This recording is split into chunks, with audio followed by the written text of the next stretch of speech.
Some breaking news. A rapist who self-identified as female during criminal proceedings has been sentenced at Edinburgh High Court. Isla Bryson was initially remanded but then later removed from a women's prison after being found guilty of raping two vulnerable women between 2016 and 2019. Our correspondent Conor Gillis is at Edinburgh High Court. Conor.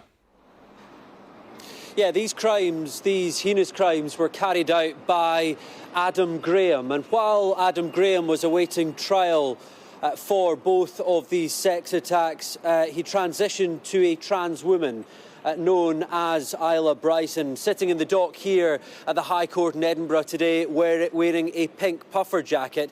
And eventually Isla Bryson was convicted of raping two very vulnerable women in their own homes on the outskirts of Glasgow a number of years ago. Now, the judge here said that Isla Bryson sees themselves as a victim, and the judge said, "You are not." He couldn't have been clearer about that. He said, "You preyed on these women, these vulnerable women, raping them in their own homes." And he was clear that Isla Bryson does present a risk to women. Now, clearly, this is a much bigger case because this has been at the centre of controversy in Scotland over the course of the last few months, because when Isla Bryson was initially convicted, they were sent to an all-female prison at that point. And that triggered a political row, a standoff at Holyrood, just down the road from the court here in Edinburgh. And Nicola Sturgeon, the First Minister, intervened at that moment as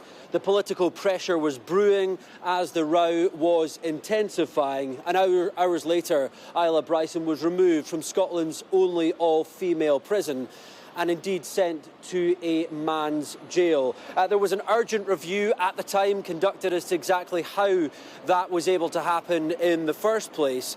And that review came back within a week or so and confirmed that newly convicted transgender inmates will initially be sent to jails according to their sex at birth. That was in direct reaction to the Isla Bryson controversy that was triggered in the last couple of months. Now, Nicola Sturgeon, we know, has rarely had communications issues when it comes to some of the big issues that she has tackled during her premiership as Scotland's First Minister. But this certainly was an issue where she floundered. She couldn't answer straight questions in a way that she has never been caught out before. She'd been asked repeatedly, time and again, was Isla Bryson a man? Was Isla Bryson a woman?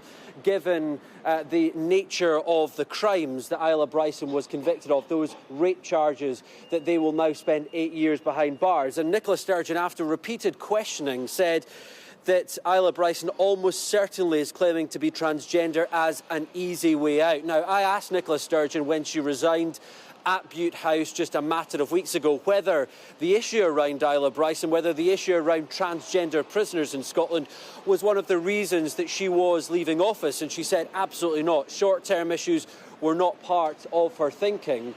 However, her people lining up to be her successor to replace Nicola Sturgeon as Scotland's First Minister have been questioned about this in recent times as well. Humza Yousaf, the Health Secretary in Scotland, said to Sky News at the weekend on Sophie Ridge on Sunday that they thought Isla Bryson, the person here in court today, was, in Humza Yousaf's words, at it. Kate Forbes says that Isla Bryson is a man. That's the other contender. And the third contender in the race to replace Nicola Sturgeon has also said that Isla Bryson is a man. This is a case much wider than the criminal elements. It sparked huge conversation across social Scotland, across the whole of the UK.